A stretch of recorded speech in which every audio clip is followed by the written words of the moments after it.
उनका ये अधिकार ही नहीं बनता, क्योंकि जो सांसद 5 वर्ष में पहली बार आज चुनाव की आड़ जब आई है तो उसमें वो अर्की विधानसभा क्षेत्र में या अन्य विधानसभा क्षेत्र में पहुंचते हैं और वो ये कहते हैं कि विकास के दृष्टिकोण से हम पिछड़ रहे हैं, तो सबसे ये पिछड़ेपन का कारण सबसे महत्वपूर्ण जो अगर भूमिका निभाई है तो ये जो सांसद हैं वर्तमान में इन्होंने निभाई है। ये एक ऐसे सांसद बने, जनता ने विश्वास जताया था पिछले 5 वर्ष पहले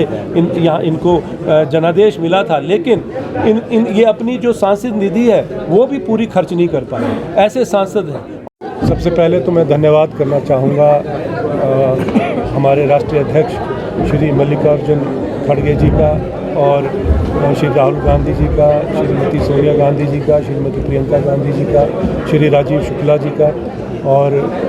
हमारे माननीय मुख्यमंत्री ठाकुर सुखविंदर सिंह सुक्खू जी का, कि जिन्होंने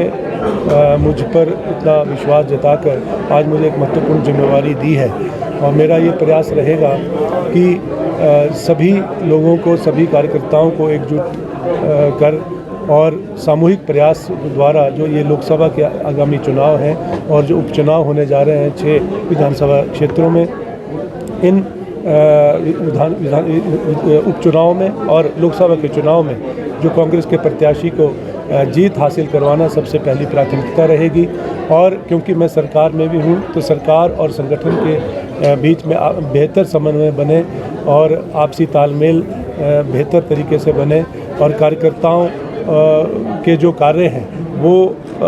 लंबित ना हो और उनके समाधान के लिए प्रयासरत रहने का मेरा प्रयास रहेगा और इसमें एक महत्वपूर्ण कड़ी के रूप में मैं कार्य करने का प्रयास करूँगा। बिल्कुल,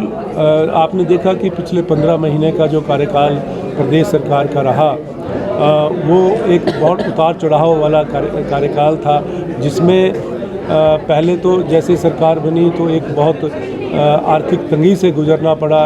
और लगभग 90,000 करोड़ रुपए का जो विरासत में कर्ज मिला था और उसके बाद एकदम से आई ऐतिहासिक आपदा से जूझना पड़ा, उससे 12,000 करोड़ रुपए के लगभग का नुकसान हुआ। और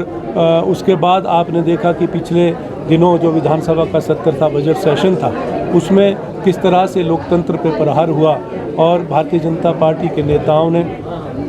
सरकार गिनाने की जो असफल प्रयास किया, इन सब घटनाओं से जो है प्रदेश सरकार को जूझना पड़ा। लेकिन हम रुके नहीं हैं, हमने हर चुनौती को स्वीकारा है और आने वाले समय में हम इन बातों का माकूल जवाब देंगे लोकसभा के चुनाव में। और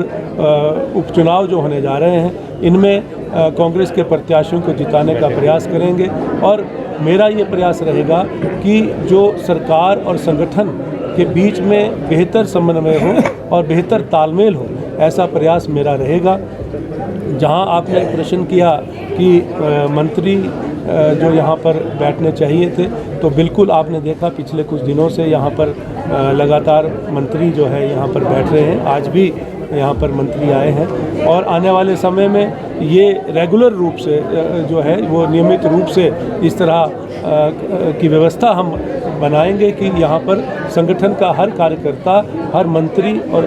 माननीय मुख्यमंत्री जी से रूबरू हो और अपनी समस्याओं को उनके समक्ष रख सके। इसी उद्देश्य से, क्योंकि मैं एक कार्यकर्ता के रूप में मैंने कार्यकाल शुरू किया था और एक छोटे से कार्यकर्ता को आज जिस तरह से कांग्रेस पार्टी ने कार्यकारी अध्यक्ष के रूप में नवाजा है,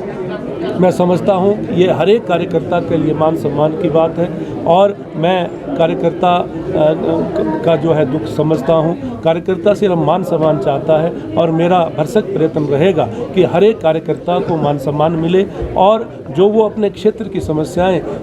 लेकर आते हैं, क्योंकि लोगों को जोड़ने का एक माध्यम होता है कि उनके दुख सुख में शामिल होना, उनके जो समस्याओं के लिए समाधान के लिए प्रयासरत रहना, उसमें एक मैं महत्वपूर्ण कड़ी बनने का मैं प्रयास करूंगा। यही मेरा संकल्प है और यही मेरी प्राथमिकता है। कोई बैठक भी है आज जाएगी? हाँ, मैं ये जरूर कहना चाहूँगा कि आप कहीं भी कोई भी संस्था हो या परिवार की बात कर लें, आप परिवार में भी जो कभी ना कभी मनमुटाव रहते हैं, कभी विचारों का मतभेद हो जाता है, लेकिन इसका मतलब ये नहीं है कि परिवार टूटता है। हमने परिवार को जोड़ना है और कोई भी अगर किसी भी कार्यकर्ता के मनमुटाव होंगे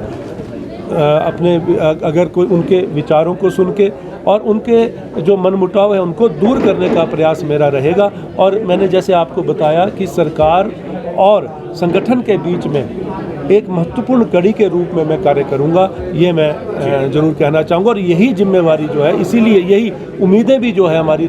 जो शीर्ष नेतृत्व है उनका भी है और उनकी अपेक्षा भी है। मैं उसी के अनुरूप जो है कार्य करने का प्रयास करूँगा। कोई चुनावी को उनका ये अधिकार ही नहीं बनता, क्योंकि जो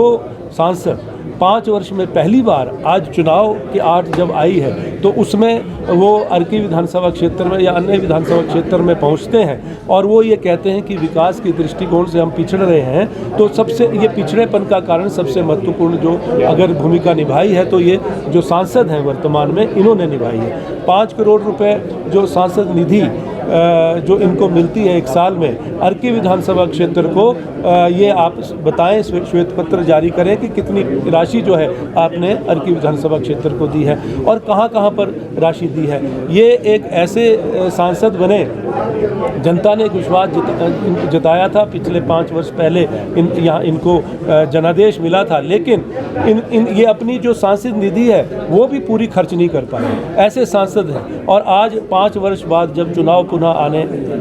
की तैयारी में है और आज इनको जो है अपने विधानसभा क्षेत्र की याद आई है, मैं समझता हूँ कि ये अधिकार खो चुके हैं और ये 5 वर्ष का जो इन्होंने सत्ता सुख भोगा है, आने वाले समय में जनता इनसे जवाब मांगेगी, ये इस बात के लिए तैयार रहेंगे। ठीक।